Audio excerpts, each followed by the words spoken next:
मुच्यते पूर्णस्य पूर्णमादाय पूर्णमेवावशिष्यते।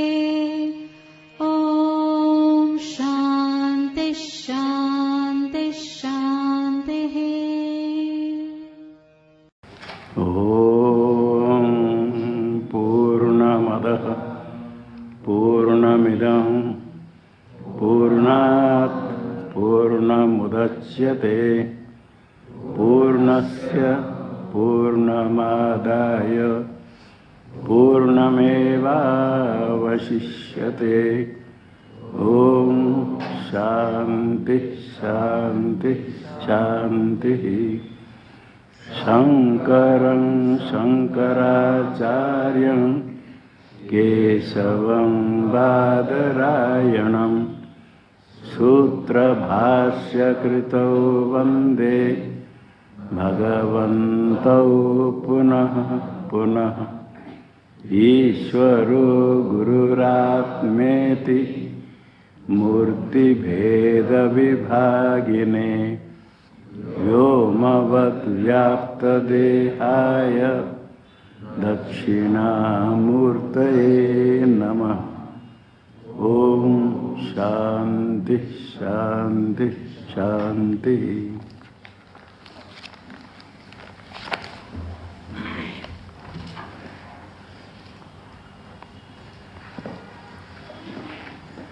दया स्मृति गीता चिंतन माला के अंतर्गत अष्टावक्र गीता।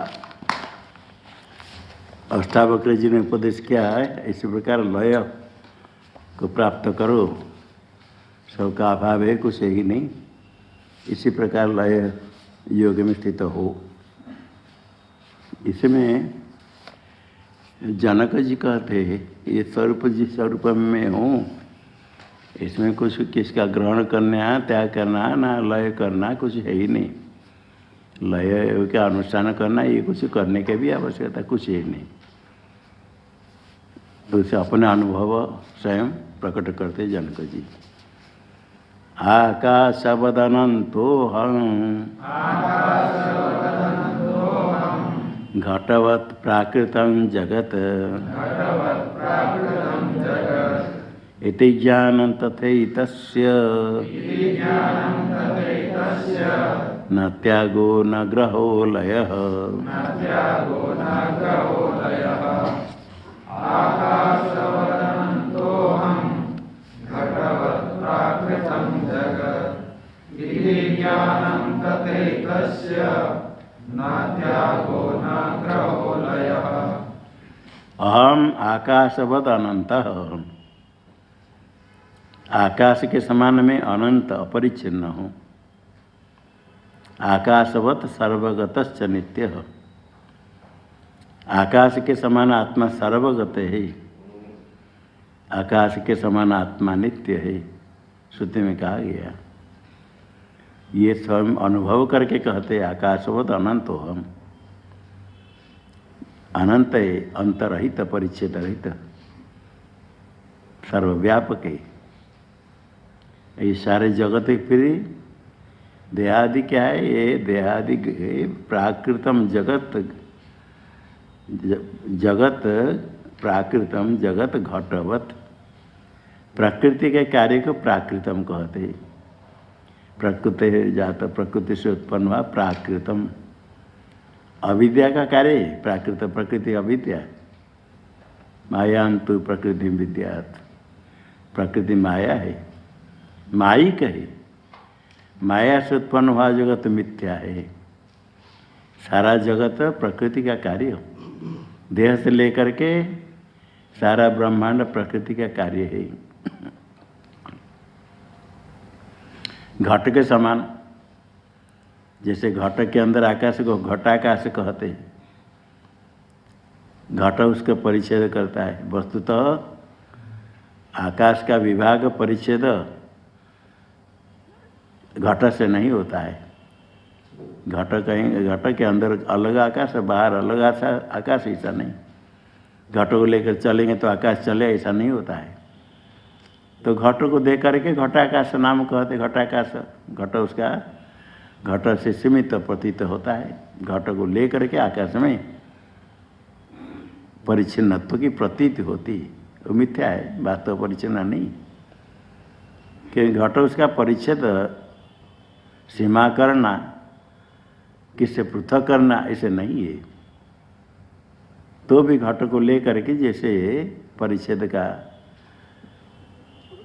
परिच्छिन्नत्व का व्यवहार होता है, इसी प्रकार देहादि को लेकर के मेरे में परिच्छिन्नत्व व्यवहार होता है। जो मैं देहादि है अज्ञान का कार्य मिथ्या है, वास्तव परिच्छेद नहीं होता है। घट आकाश का परिच्छेद का नहीं, घट रहे नहीं रहे तो आकाश का कुछ नहीं होता है। घट को लेकर चले तो आकाश नहीं चलता है। इसी प्रकार ये देह रहे नहीं रहे, आत्मा का कुछ हानि नहीं, लाभ नहीं। देह चलते समय आत्मा भी चलता नहीं। जैसे घट को लेकर चलेंगे तो घट के अंदर आकाश नहीं चलता है। आकाश सर्वव्यापक है, जहाँ घट आलो हो वहाँ आकाश है ही। आत्मा सर्वव्यापक है, जहाँ देह जाता है सर्वत्र आत्मा है ही। घट नष्ट हो जाए रहे तो भी आकाश का कुछ नहीं होता है।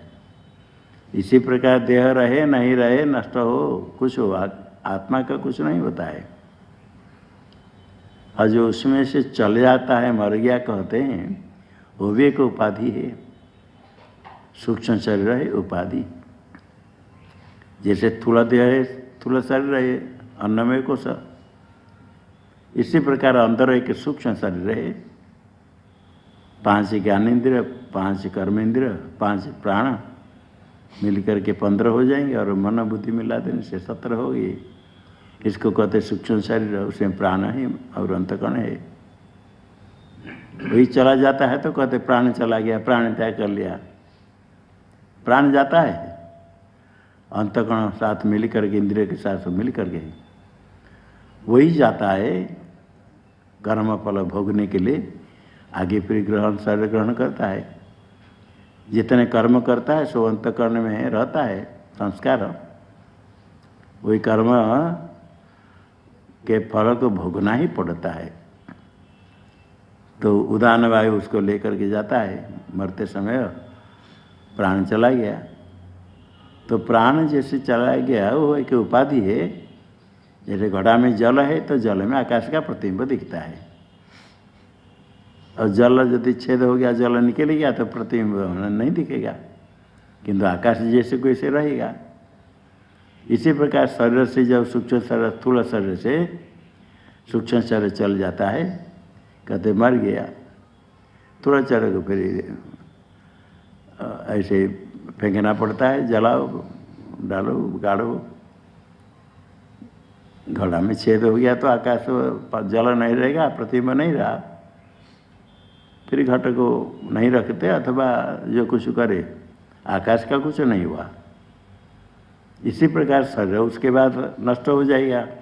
स्थूल शरीर जो आत्मा का कुछ नहीं, आत्मा जैसे कैसे है, जो चला गया सूक्ष्म उपाधि, सूक्ष्म शरीर उसका ही वो चला गया, उसका ही गमनागमन होता है। वो जहाँ जाएगा अपने कर्म फल भोगेगा, फिर कर्म फल भोगने के लिए दूसरा शरीर मिलेगा।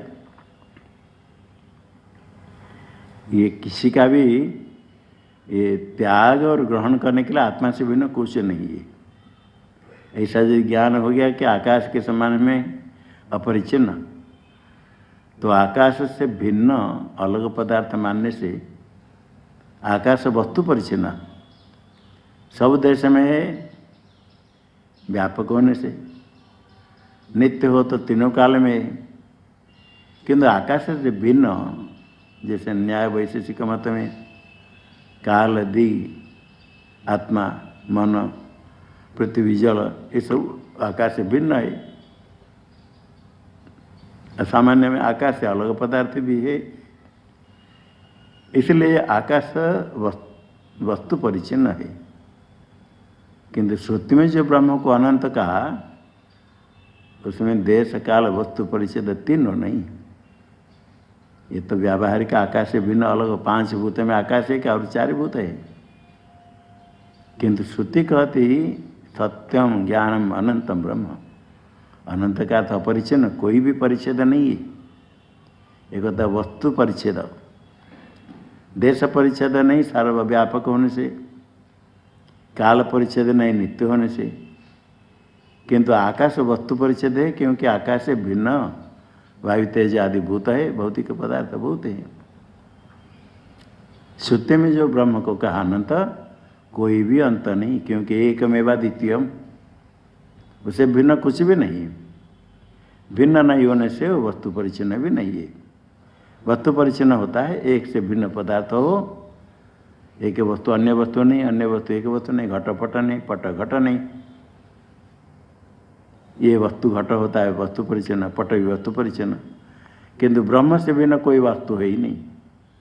जितने वस्तु वाला पदार्थ दिखते हैं, सारा जगत ब्रह्मांड, उसको कल्पित है। कल्पित पदार्थ अधिष्ठान से भिन्न नहीं होता है। अधिष्ठान की सत्ता से उसकी अलग सत्ता है ही नहीं, केवल कल्पित दिखता रहता है। वो वस्तु अलग नहीं होने से आत्मा वस्तु परिच्छिन्न नहीं। ये वास्तव अनंत है आत्मा। आकाश को तो थोड़ा इतने खाली देश परिच्छिन्न नहीं, काल परिच्छिन्न नहीं, इतने को लेकर के दृष्टांत देते हैं। और आकाश का परिच्छेद नहीं होता है किसके द्वारा? आकाश का संग नहीं होता है, आकाश का हनन दाह छेदन नहीं होता है। इस प्रकार दृष्टांत आत्मा को देते हैं, किंतु आत्मा वस्तु परिच्छिन्न भी नहीं, उससे बिना कुछ ही नहीं। इति ज्ञानम तथा, ऐसे जो ज्ञान हो जाता है तस्य, किसका त्याग करना, किसका ग्रहण करना, लय क्या करना है, कुछ भी नहीं होता। देहादि सब भिन्न है, कुछ अवच्छेद को कहा जाता है, कल्पित है, वस्तु तो ऐसा नहीं। ये इत्य अनुभव ये ज्ञान हो गया। तथा एतस्य, ये किसी पदार्थ का भिन्न है ही नहीं। किसका त्याग करना, किसका ग्रहण करना, वो लय, इसे कुछ संभव ही नहीं, कुछ ही नहीं। तो अपन स्वरूप में स्थित है, इसको कुछ है ही नहीं, क्या करने का, कुछ कर्तव्य कुछ है ही नहीं। श्लोक बोलो।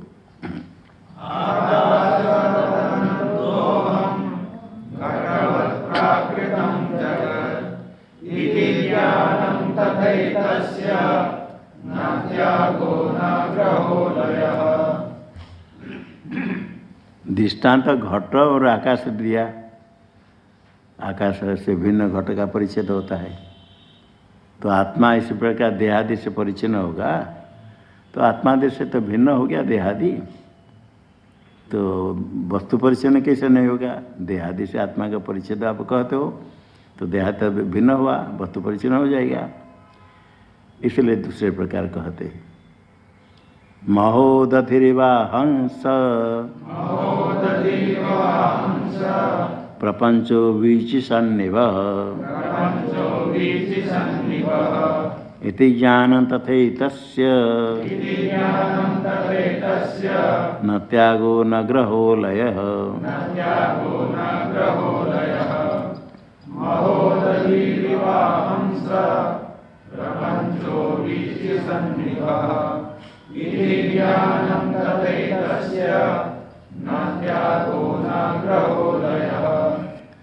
आकाश का ग्रहण करना, आकाश का त्याग करना ये नहीं होता है। आकाश को ले करना, आकाश को छोड़ देना, कुछ नहीं। इसी प्रकार आत्मा का ग्रहण था, त्याग लय कुछ नहीं। तो ये दृष्टांत देने पर ये दूसरा दृष्टांत भी बताते हैं। तो घड़ा आकाश से भिन्न है, देहादि आत्मा से भिन्न है, ऐसे दिखता है, अवच्छेदक है। ये कहते हैं महोदधिरिव अहम, अहम महोदधि, समुद्र है, उदधि है समुद्र, उदधि है समुद्र, और महान शस उदधि से महोदधि, बड़ा समुद्र है।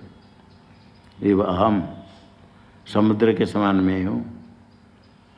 सप्रपंच बीच सन्निभ, वो जो प्रपंच दिखता है बीच तरंग के समान, सन्निभ बीच सदृश है। बीच के समुद्र में तरंग बहुत होते रहते, उत्पत्ति नाश, और समुद्र से भिन्न कुछ है ही नहीं। दिखते अलग लगता है, किंतु है ही नहीं। आकाश घड़ा दो अलग अलग पदार्थ है।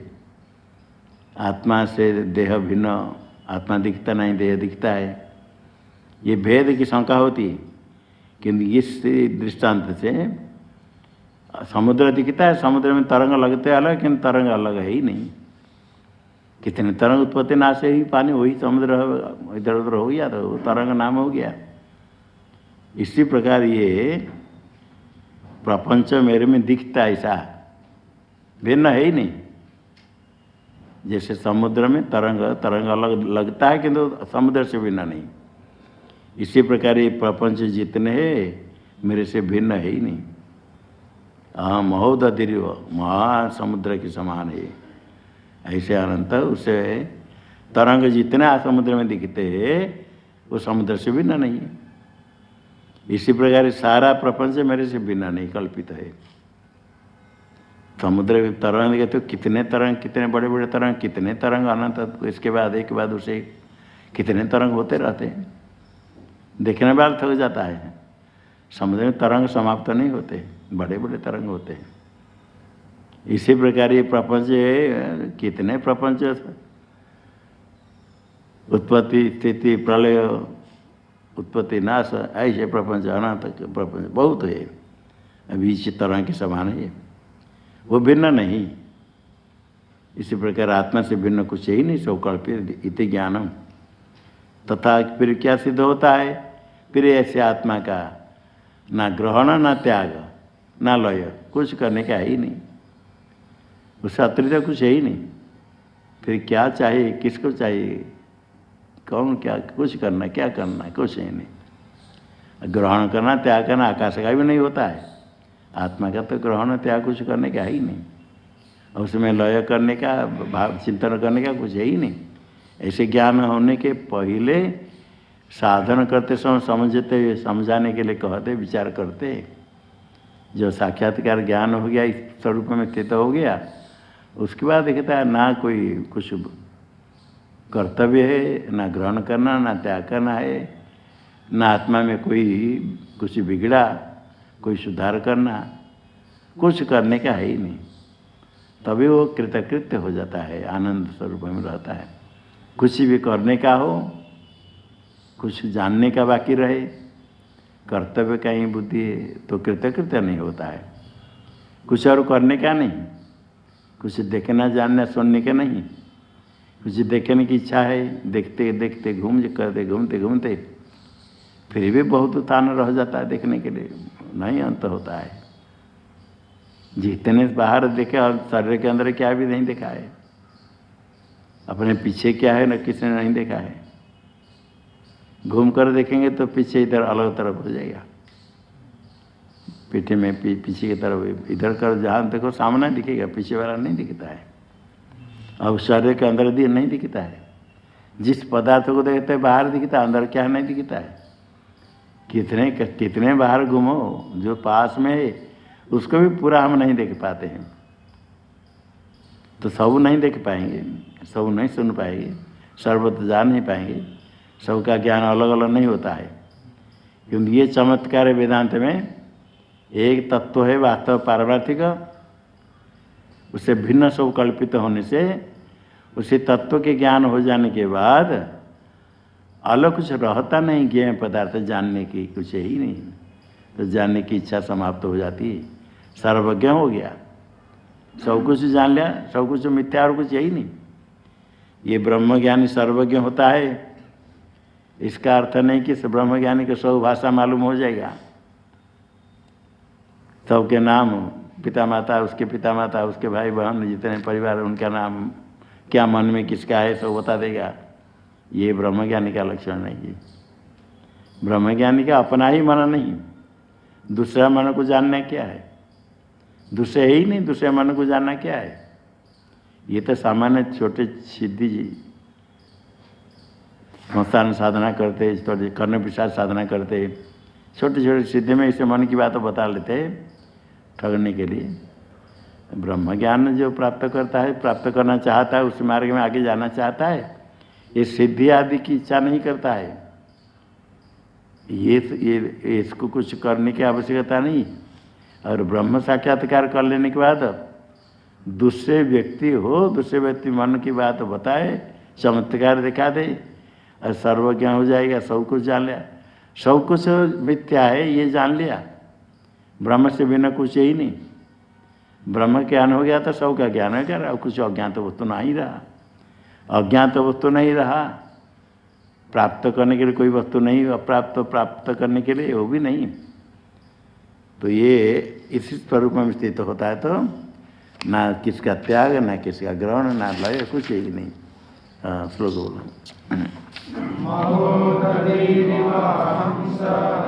प्रपंचो बीजसन्निभः इति ज्ञानं तथैतस्य न त्यागो न ग्रहो लयः। अभी भिन्नता नहीं समुद्र से तरंग। घट आकाश घट दृष्टांत देने से आकाश से भिन्न घट है, तो आत्मा से भिन्न देह हो जाएगा, तो वस्तु परिचन्न हो जाएगा, द्वैत हो जाएगा। ये शंका की निवृत्ति के लिए समुद्र दृष्टांत दिया। हाँ, तरंग समुद्र से तो भिन्न है ही नहीं, किंतु समुद्र का विकार है। तरंग तो समुद्र का विकार, कुछ परिणाम विकार होता है, तो आत्मा में फिर इस प्रकार विकार होगा। जगत आत्मा में जैसे तरंग समुद्र में दिखता है, प्रपंच भी आत्मा में से दिखता है, तो समुद्र तरंग जैसे समुद्र का विकार, ये प्रपंच भी आत्मा का विकार होगा। विकार होगा तो आत्मा विकारी हो जाएगा, विकारी होगा तो अनित्य हो जाएगा। इसके लिए आगे कहते हैं, अहं स सुक्ति संकाशो रूप्यवद विश्वकल्पना इति ज्ञानं तथैतस्य न त्यागो न ग्रहो लयः। अहं स सुक्ति संकाशो रूप्यवद विश्वकल्पना इति ज्ञानं तथैतस्य न त्यागो न ग्रहो लयः। अहम सुक्ति संकाश, सुक्ति के सदृश में हूँ। सुक्ति में रजत का भ्रम हो जाता है, सुक्ति छिपी है, रूप है चांदी, चांदी का भ्रम होता है चाकचिक देख करके। ये सुक्ति के समान में अधिष्ठान हूँ। सुक्ति में रजत कल्पना करते, रजत है ही नहीं वास्तव, रजत उसका विकार भी नहीं है, ना परिणाम है ना अवयव है। सुक्ति का परिणाम रजत, सुक्ति रजत से परिणत होता है, हो जाती है, ऐसा नहीं। सुक्ति का अवयव टुकड़ा रजत वो भी नहीं है, सुक्ति का विकार है ही नहीं। सुक्ति में कल्पित है, भ्रांति से कोई कल्पना कर लेता है। सुक्ति में चांदी रजत की कल्पना करता है, रजत की कल्पना जितने करे सुक्ति का कुछ नहीं बिगड़ता है, कुछ हानि लाभ है। सुक्ति तो जैसे को ऐसे है। सुक्ति में रजत कल्पना करते, रस्सी में सर्प कल्पना करते, मरुभ में जल पर कल्पना करते। इसी प्रकार मेरे में ये विश्व कल्पना, मरुभ में जल कल्पना करने पर मरुभ में गिली नहीं होती। उस जल मरुभ का विकार नहीं, अवयव नहीं, परिणाम नहीं, कुछ नहीं। रजत में रज्जु में रस्सी में सर्प कल्पना करते, वो रस्सी का जहाँ विकार सर्प है, रस्सी का परिणाम हो गया, या रस्सी का कोई अवयव अंश है, ये कुछ नहीं। कल्पना है, उसके साथ कोई संबंध ही नहीं। कल्पित पदार्थ का संबंध अधिष्ठान के साथ तो होता ही नहीं, जैसे मरुभ में जल। इसी प्रकार मैं आत्मा सुक्ति के समान असंग हूँ, निर्विकार हूँ, उसमें विकार नहीं, कोई परिणाम मेरे में ही नहीं। परिणाम नहीं, विकार नहीं, मेरा निरवय, मेरा कोई अवयव नहीं। और सारा प्रपंच कोई अज्ञान से कल्पना करते हैं। विश्ववत रूप्यवत विश्व कल्पना, विश्व से कल्पना, सारा ब्रह्मांड विश्व की कल्पना है। जैसे चांदी में सीपी में चांदी की कल्पना, सुक्ति में रजत की कल्पना, जैसे इसी प्रकार हम चैन रूप ब्रह्म, चिद्रूप ब्रह्म, ऐसे विश्व की कल्पना। कल्पित पदार्थ होने से तरंग को कह सकते समुद्र का विकार, समुद्र का अवयव, समुद्र का परिणाम, ये कह सकते। किंतु चांदी जो लिपि में दिखती, रज्जु में सर्प दिखता है, मरुभूमि में जल दिखता है, इस प्रकार जो कल्पित पदार्थ है वो अधिष्ठान का विकार भी नहीं, अवयव नहीं, परिणाम नहीं, कुछ है ही नहीं, उसका संबंध भी नहीं उसके साथ, अधिष्ठान के साथ। इसी प्रकार विश्व कल्पना मेरे साथ उसका संबंध ही नहीं, अकल्पित होने के कारण भिन्न भी नहीं, पदार्थ ही नहीं, तो फिर परिणाम विकार आज कुछ नहीं, वस्तु परिचन्न भी नहीं। इति ये ज्ञान में स्थित होने पर एतस्या स्वरूप से आत्मा का त्याग, ग्रहण, लय कुछ करने का ही नहीं, नित्यतृत्व में हो शुरू बोलो।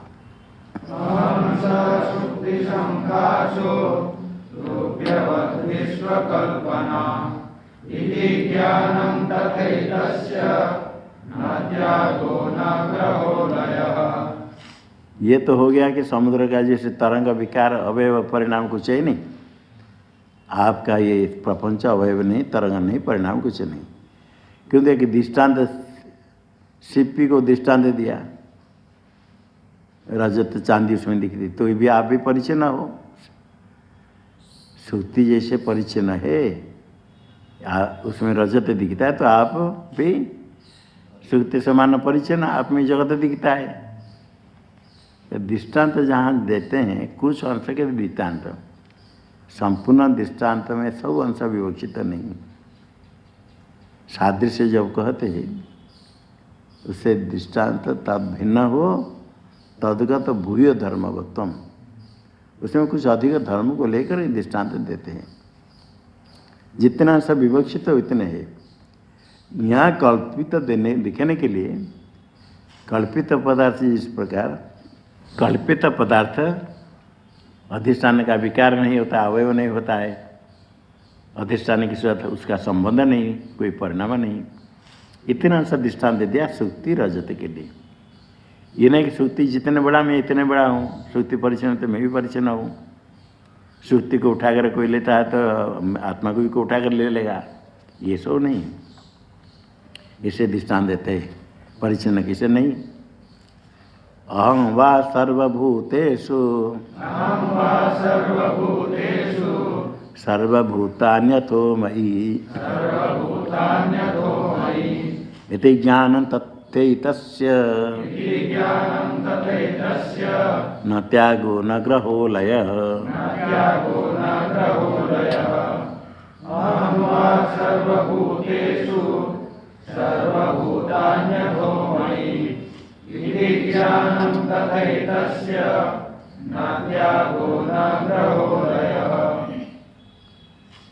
सर्वभूतेषु अहम, सारे भूत में मैं ही हूँ, सारा प्रपंच मैं ही हूँ।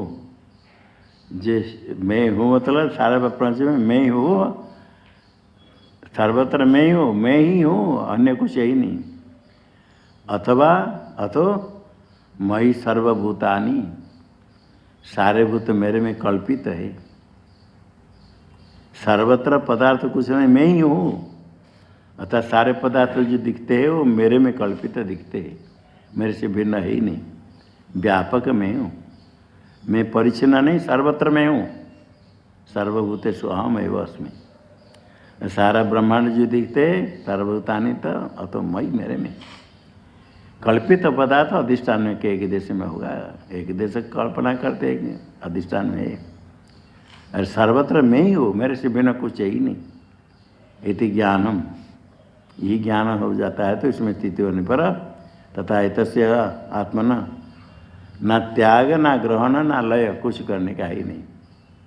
इसलिए एवं एवं लय ब्रज, लय ब्रज जो कहा गुरु जी ने, जनक जी कहते कुछ उसका करने का ही नहीं, ना कुछ ग्रहण करना, ना त्याग करना, लय करना, कुछ बिगड़ा नहीं, सुधार करने का नहीं, कुछ नहीं। स्वरूप से च्युत नहीं होता, अच्युत एक रूप निरंतर है, कुछ कर्तव्य ही नहीं। हाँ श्लोक बोलो। सर्वभूतान्यथो मयि इति ज्ञानं तथैतस्य न त्यागो न ग्रहो लयः।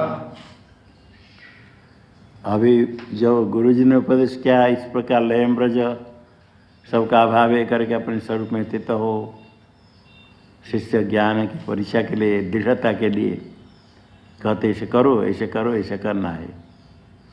जो ज्ञान प्राप्त होने के पहले कर्तव्य बहुत है, साधन करना पड़ता है, कैसे चिंतन करना, कैसे श्रवण करना है, किसका ग्रहण करना, किसका त्याग करना, ये सब होता है। विधि निषेध के विधि के अनुसार करना, निषेध का उल्लंघन नहीं करना, कर्तव्य अकर्तव्य बुद्धि है, सन्मार्ग में चलना, निषिद्ध कर्म नहीं करना, इंद्रिय संयम करना, ये सब विभिन्न कुछ सब कुछ करने का रहता है। साक्षात्कार ज्ञान जब हो जाता है, देखता है कुछ मेरे से भिन्न है ही नहीं, कुछ करने का नहीं, कोई निषेध विधि आदि कुछ नहीं, कुछ करना नहीं, नहीं करना नहीं, छोड़ना नहीं। कभी कुछ कोई सोचता है मैं छोड़ूँ, मैं त्याग करूँ, ग्रहण करूँ, ये सब ज्ञानी नहीं सोचता है। जहाँ इसी भावना है वो अज्ञान मूर्खता है। अब इसको मैं छोड़ना है, ग्रहण करना है, ये कुछ ही नहीं। उसके दृष्टि में आत्मा में से भिन्न कुछ ही नहीं। अभी इसके ऊपर शंका यदि ऐसा मानेंगे कुछ करने का है ही नहीं, तो फिर कुछ ना कुछ भी करेगा, कुछ ना कुछ होगा, ये सारे क्या हो जाएगा जगत में, फिर क्या बनेगा। इतना नहीं तो सब कुछ नहीं करोगे तो क्या हो जाएगा सब पदार्थ। संसार में कुछ करना चाहिए। कहते तुमको ज्ञान हो गया तो किसको क्या मिला, दूसरे क्या कुछ करो, उपकार करो। कोई कहते तुम तो घर में खा करके भोजन करके तृप्त रहो और पास में सब भूखे।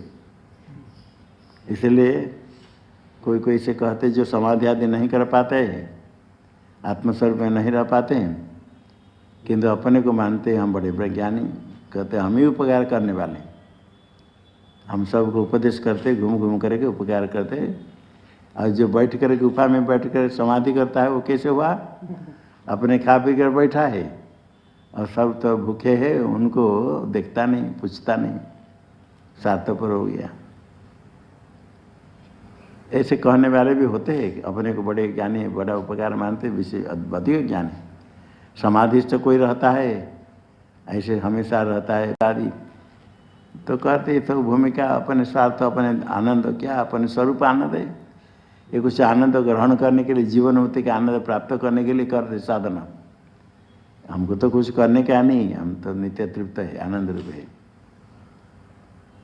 किंतु हम कल्याण करते, लोगों को उपकार करते, ये साथी अपने रहते हैं, विभिन्न इस प्रकार कहते हैं।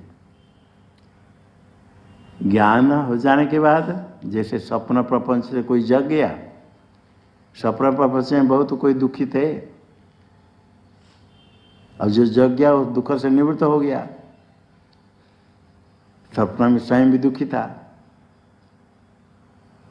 किसी प्रकार दुख है, जैसे कभी भूखे प्यास पानी पीने के लिए नहीं मिलता, सब लोग चिल्लाते गला सूख जाता है, मर जाएंगे, थोड़ा पानी कोई दे दो, या तो भूखे इधर उधर जाते नहीं मिलता है।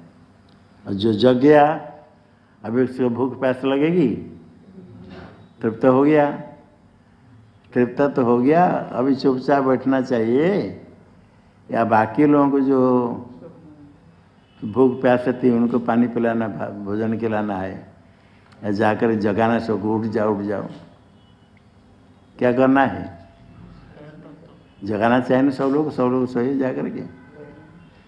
आपसे भिन्न कोई लोग है ही नहीं, आप जगे तो आपका प्रपंच में जितने सो रहे थे, भूखे सोए नहीं, भूखे थे, प्यास थे, चिल्ला रहे थे, आप जगने के बाद वो जो चिल्लाए थे उनके शब्द आपको सुनाई पड़े ना, नहीं सुनाई नहीं पड़ेगा, शब्द तो कर रहे कोई है भूखे प्यासे, उनको फिर पानी पिलाना पड़ता है, उठ करके दौड़ो पानी पिलाओ सबको, कुछ नहीं, वो देखता है कुछ है ही नहीं।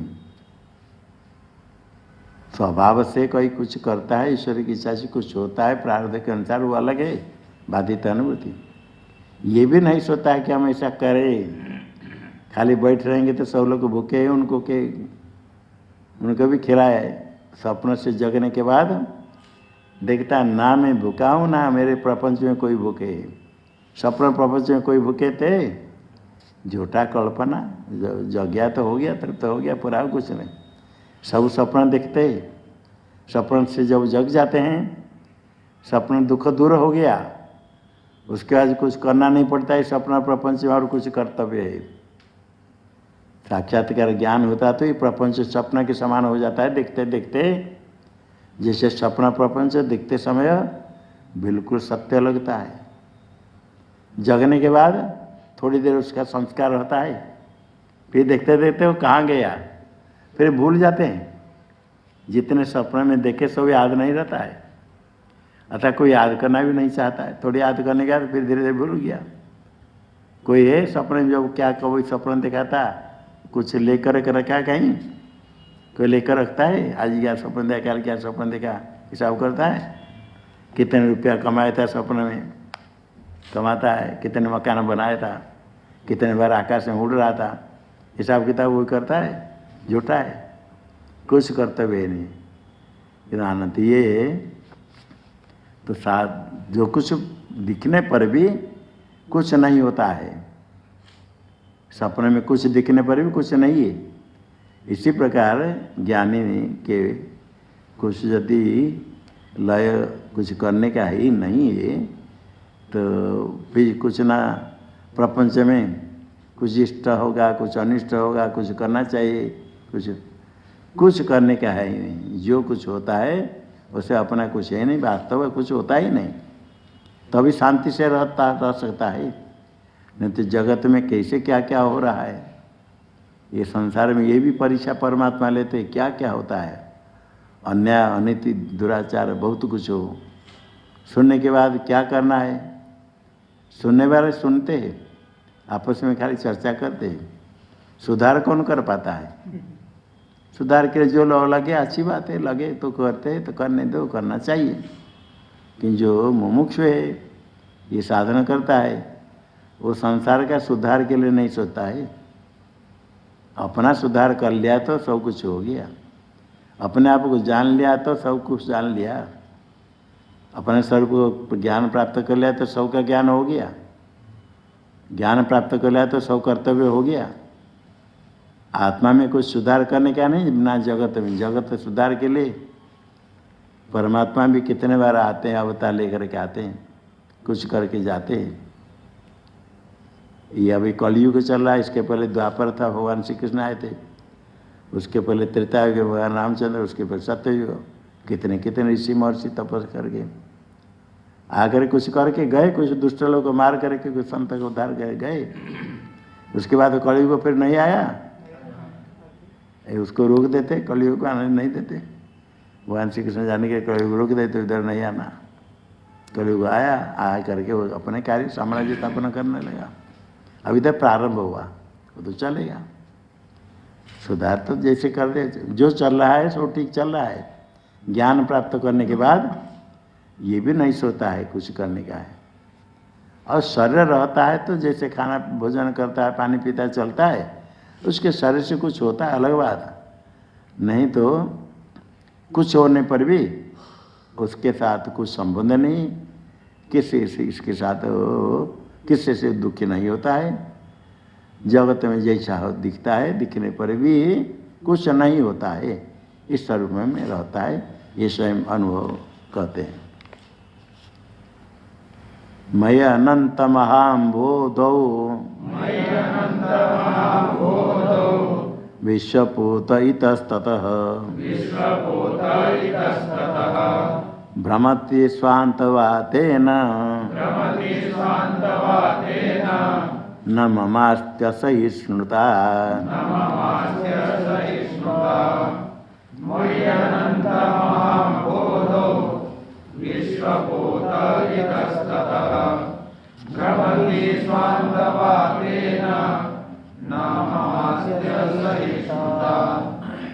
मयि अनंत महाम्बोधौ इतस्ततः विश्वपोत भ्रमति शांतवातेन भ्रमन्ति। मम असहिष्णुता नास्ति। मैं कैसा हूँ? एक तो अम्भोधि है समुद्र, अम्भस जल, अम्बस को धारण करने वाला अम्बोधि हो गया। उसका विशेषण है महान चासो अम्बोधिश्च, इतने महाअम्बोधि, महान समुद्र है, बड़ा समुद्र है। बड़ा कह देंगे तो थोड़ा किसके अपेक्षा कोई बड़ा, ये बड़ा नहीं, अनंत है, अनंत समुद्र है बड़ा में, अनंत के अनंत देश काल वस्तु परिचय रही। तो बड़ा समुद्र में, इसमें जैसे समुद्र में नौका, जितने बड़े नौका हो तो बड़े समुद्र के अनुसार छोटे छोटे नौका, वायु से कभी नौका इधर उधर जाए, कोई वायु लेकर नौका को कहाँ से डाल दिया, कहीं कहाँ नौका चलते। ये विश्व सारा ब्रह्मांड नौका के समान है। अनंत बड़े महासमुद्र में सारा विश्व पोत है, नौका है। स्वांतवातन इतस्तत भ्रमति, शांत अंतकरण मन के में तो संकल्प विकल्प होता है, मन के द्वारा पूर्ण होता है, विश्व कल्पना है वो। उसके वायु, जैसे वायु से नौका इधर उधर जाती है, इसी प्रकार मन के द्वारा, मन संकल्प से ही ये विश्व रूप पोत भ्रमति घूमता है। इसे वायु घुमाने वाला है, यहाँ विश्व को घुमाने वाला शांत अंतकरण।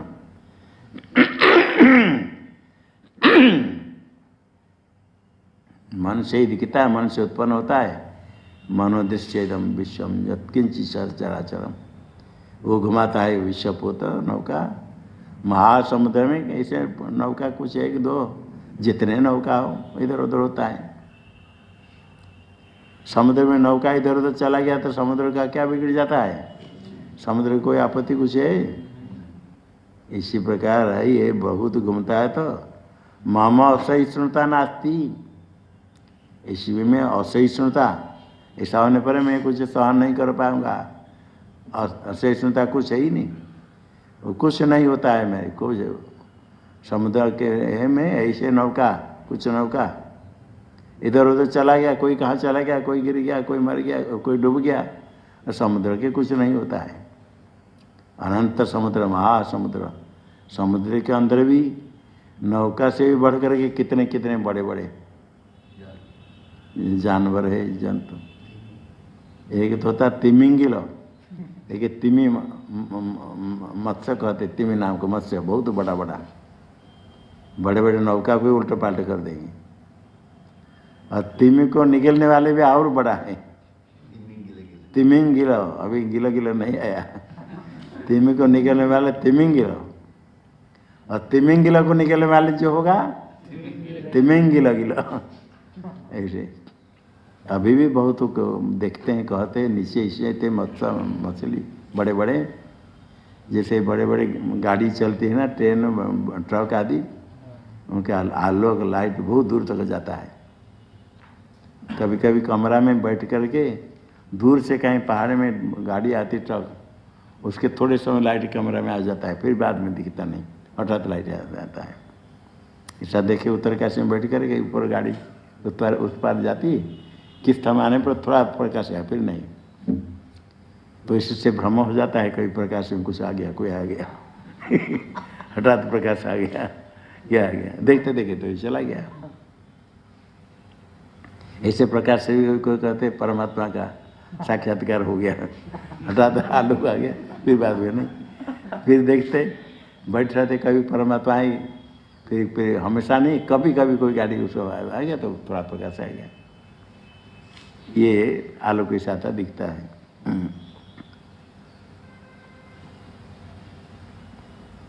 क्या बोल रहा था?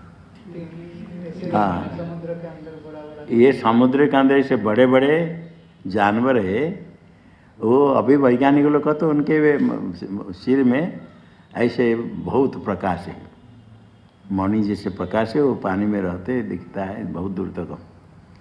और अंदर बहुत क्या क्या पदार्थ है, रत्नाकर इसका नाम है, समुद्र का नाम रत्न के आकर खान है। समुद्र के अंदर बहुत पदार्थ है, बहुत जान है, और मोती आदि कुछ है, बहुत कुछ है। ऐसे जानवर भी इतने बड़े बड़े क्या क्या सब है, विलक्षण जानवर है। कभी कभी अभी कहीं के कोई बताए कितने मछली बड़ा मत्स्य निकला, कितने किलो, कितने बड़ा, कितने लाख रुपया, कितने उसका बिक्री कर दे। कहीं ये रखे अस्थि उसका हड्डी, कहीं देखा कि स्थान में हड्डी रखे बहुत लंबाई 7 साल से और बड़ा होगा, ऐसा है कि देखा है कहीं। देखने से पता चलता है कि मछली क्या हड्डी है, किंतु ऐसे बड़े बड़े तो कितने जानवर होगा। ये समुद्र में अंदर कितने कितने, ये नौका, छोटे नौका का कुछ हो गया तो समुद्र का क्या हो जाता है, इसे कुछ नहीं होता। इसी प्रकार ये विश्व कुछ हो जाता है तो मेरे उसमें कोई मुझे कुछ सहन करने की कोई असहिष्णुता नहीं, कुछ हानि लाभ नहीं, उसके साथ कोई लेन देन है ही नहीं। विश्व कुछ होता है तो क्या करना है, होता है रहे, कुछ आपत्ति ही नहीं, हानि लाभ कुछ नहीं। श्लोक बोलो।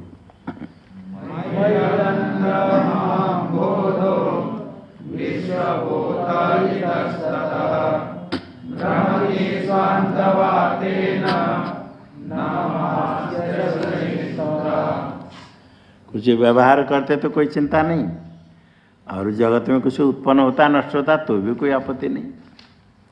मयि अनंत महाम्भोधो जगत बीची स्वभावतः उदेतु वास्तमायातु न मे वृद्धिर्न चक्षति।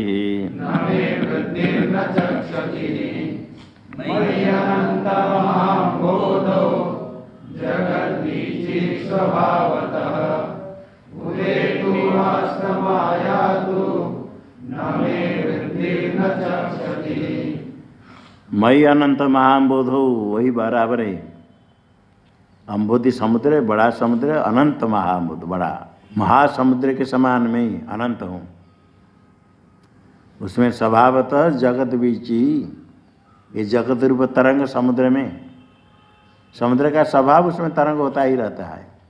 समुद्र को कुछ करना नहीं पड़ता है, ना कोई हानि है लाभ है। स्वभावतः ये जगत रूप तरंग उदित वा अस्तमायत वा, उत्पन्न हो जाए नष्ट भी हो जाए। समुद्र में तरंग कितने होते हैं मालूम है दिन में? है ही नहीं, तरंग तो होते ही नहीं किसी, बहुत तरंग है। हाँ पता नहीं, कोई गिनती कौन नहीं करेगा कितने होता है, कोई गिनती नहीं कर सकता है, किसी को पता नहीं कितनी संख्या है, होते रहते।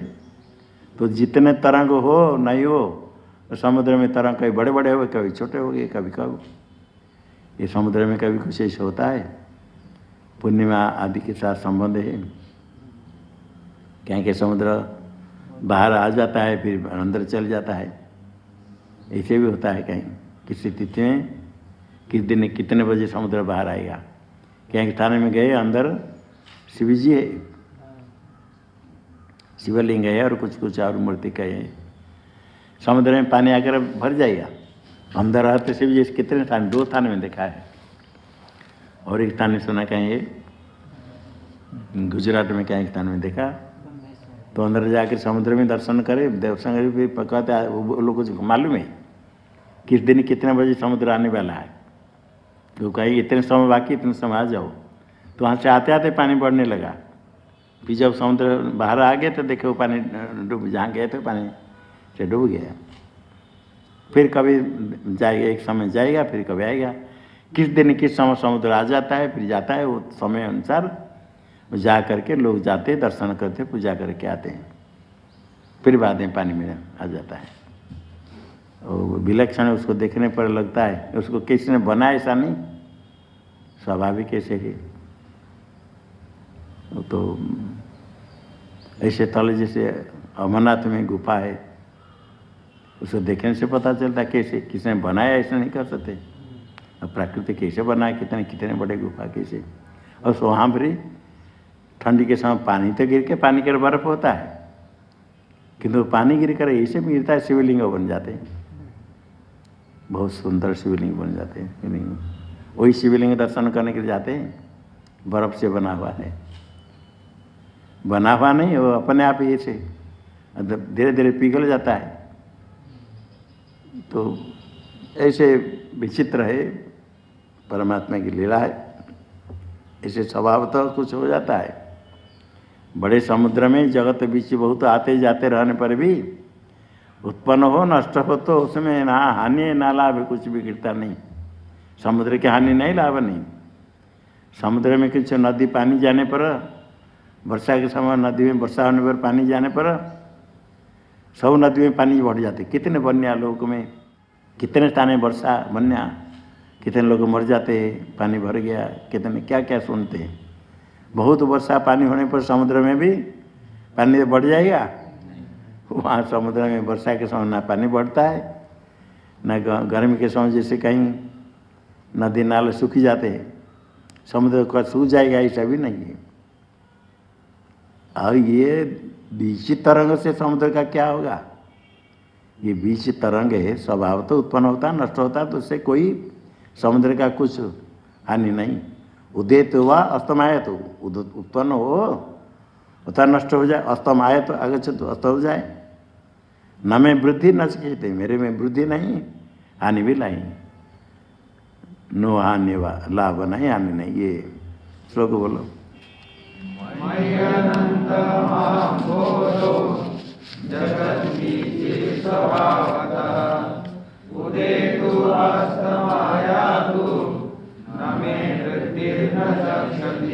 वही पहले कहा था, तरंग उसमें ना तो परिणाम है ना कोई विकार है।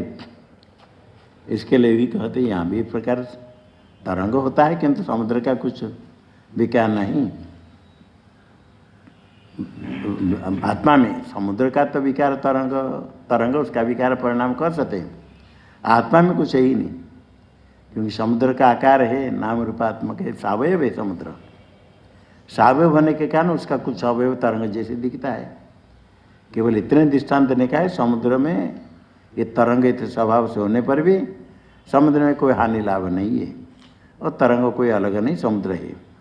किंतु वहाँ थोड़ा सावयव पदार्थ है समुद्र, जल के समुदाय है। किंतु ये आत्मस्वरूप है, निरवयव है, कोई आकार है नहीं, उससे और भी लक्षण है। समुद्र में थोड़ा कुछ दिखता है, विकारपन तरंग दिखता है, अवयव, किंतु आत्मस्वरूप में जगत जो दिखता है बिल्कुल मरुभूमि में जल के समान कल्पित है, और मरुभूमि भी सावयव है। किंतु आत्मा निरवयव है, निराकार है, अत्यंत शांत है, अच्युत है, समरस है, एक रस है। उसमें कुछ भी नहीं होता है जितने कल्पना करते जाओ। मयि अनंत महाबोधो विश्वम नाम विकल्पना अति शांतो निराकार एतदेव अहमास्थित।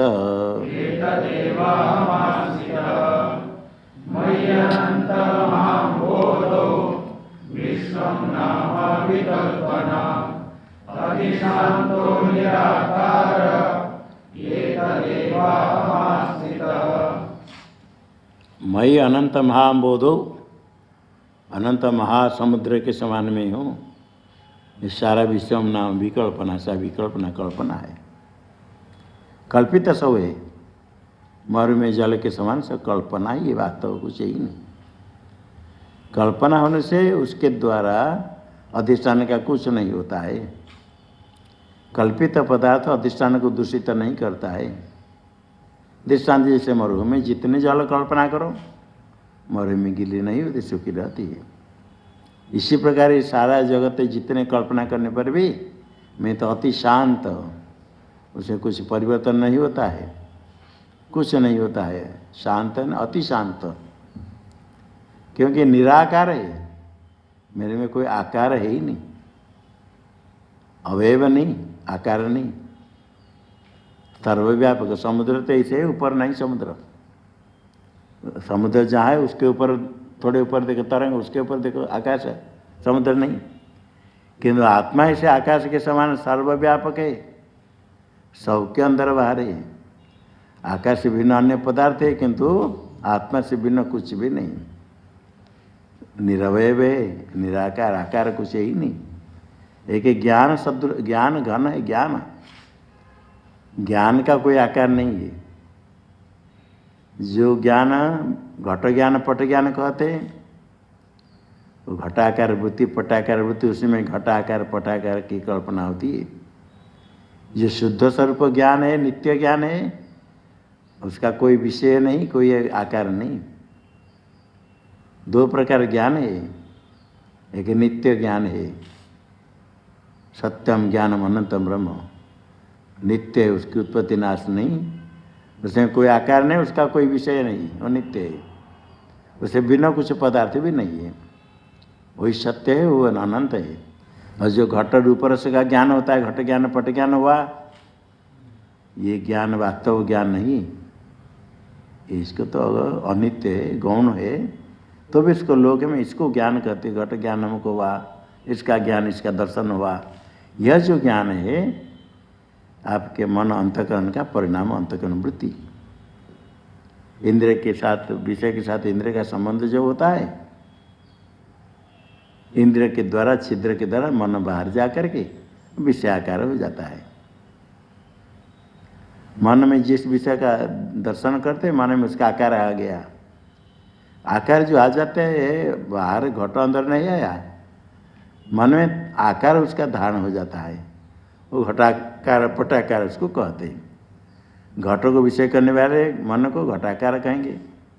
जिसको मन से विचार करते मन तदाकार हो जाता है, उसमें कुछ आकार होता है। उसका जो ज्ञान हुआ मन का परिणाम वृत्ति है। वृत्ति स्वच्छ होने से चेतन का प्रतिबिंब होता है, और ज्ञान का प्रतिबिंब होने से वो ज्ञान जिसे लगता है उसको ज्ञान शब्द से कहते। घट ज्ञान पट ज्ञान उत्पन्न होता है, नष्ट होता है वृत्ति को।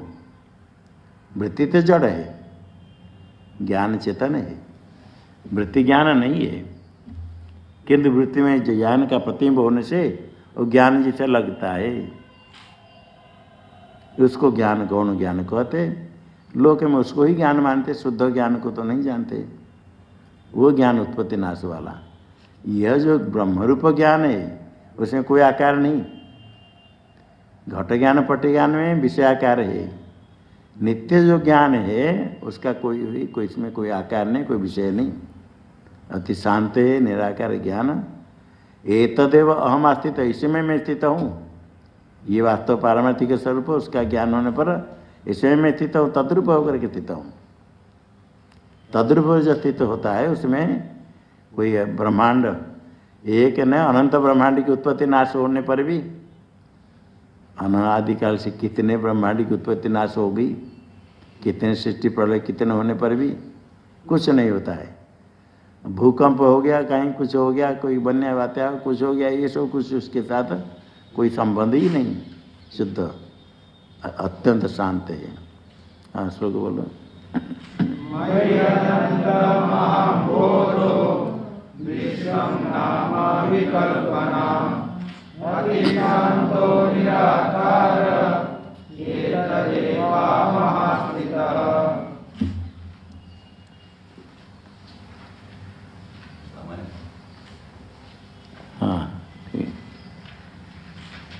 ओम शन्नो मित्रः शं वरुणः शन्नो भवत्वर्यमा शन्न इन्द्रो बृहस्पतिः शन्नो विष्णुरुक्रमः नमो ब्रह्मणे नमस्ते वायो त्वमेव प्रत्यक्षं ब्रह्मासि त्वमेव प्रत्यक्षं ब्रह्मावादिशं ऋतमवादिशं सत्यमवादिशं तन्मावेत् तद्वक्तारमावेत् आविन्मावेत् वक्तारम्। ओम शांति शांति शांति। ओम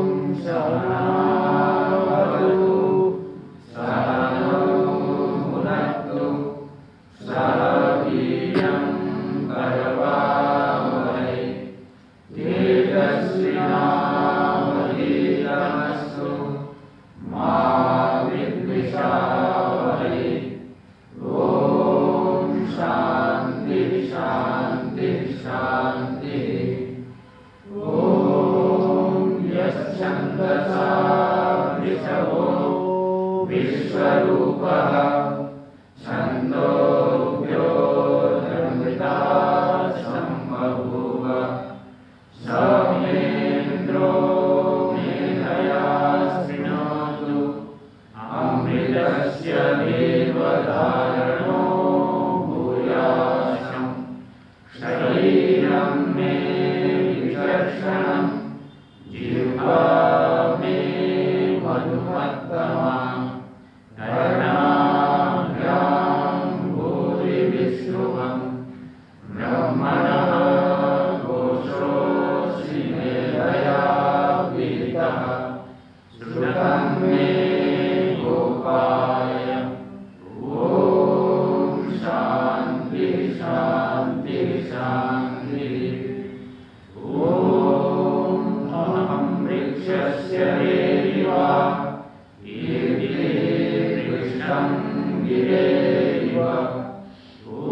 पूर्वपवित्रो वाजिनीव संवृतमस्मि द्रविणं सवर्चसं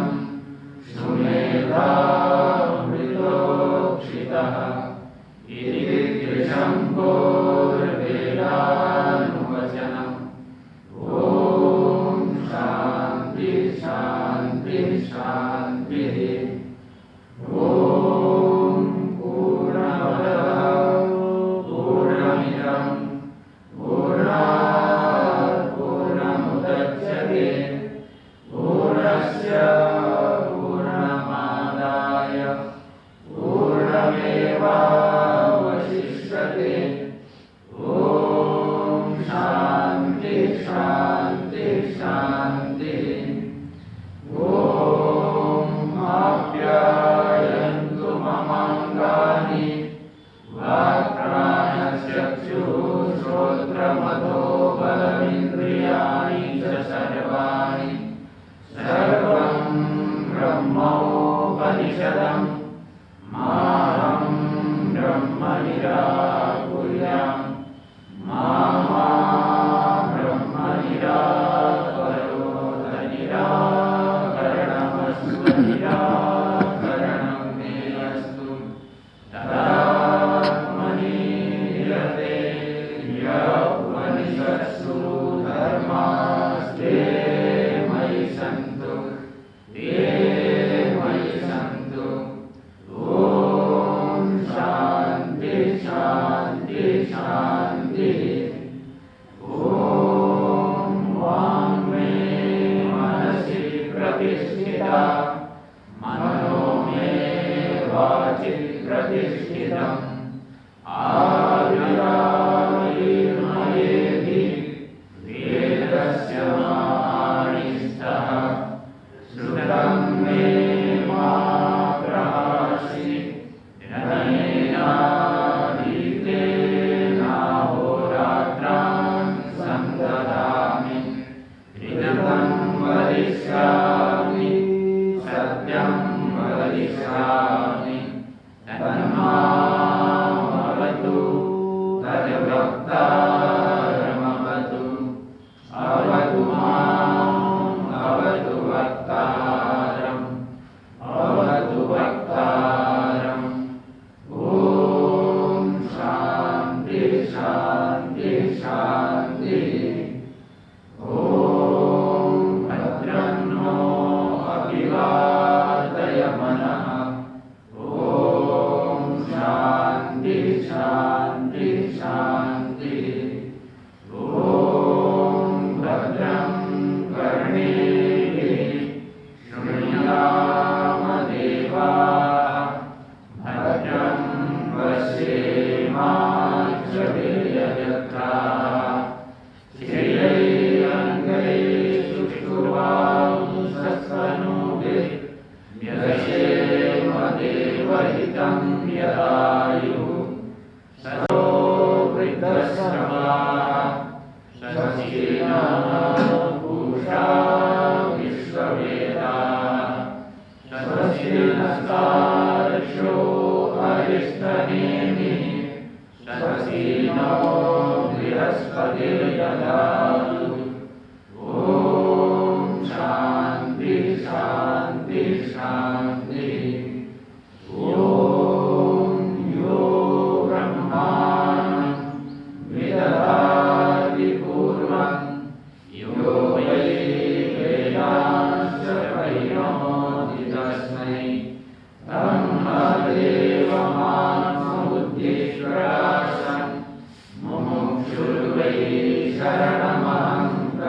ॐ